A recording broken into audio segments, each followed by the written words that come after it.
according to the UNDP, 68% of people on this planet right now feel a profound loss of collective agency. So they feel that that my voice does not matter in terms of where we are going and the collective decision making.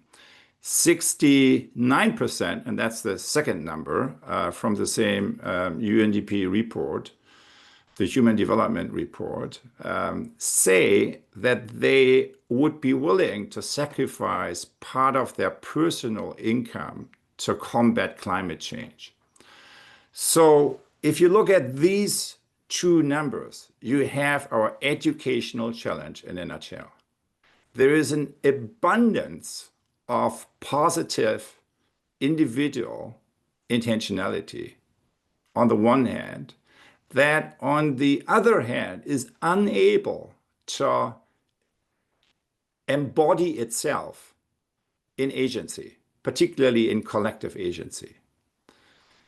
And if I look at that contradiction and the tension between these two numbers, as an educator, I have to say I failed. Whatever I've been doing in the past did not move the needle in the right direction.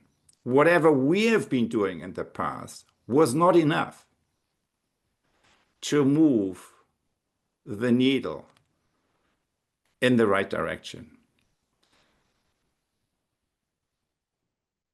And that leads me to the third number, which is 30. I learned that from the head of the OECD Education Department, who mentioned to me in passing that the number of the absentee rates in schools, I think I'm not 100% sure he was referring to high schools. The absentee rates in schools in OECD countries and the developed countries today, on average, are about 30%, 30. So if that, which you can research with tracking, cell phone locations and so on and so forth.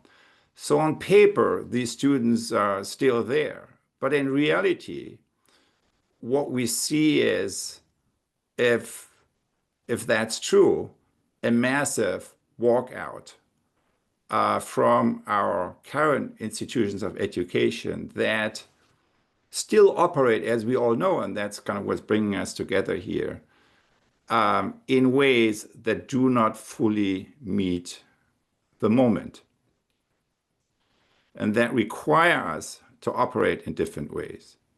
So what is this moment about?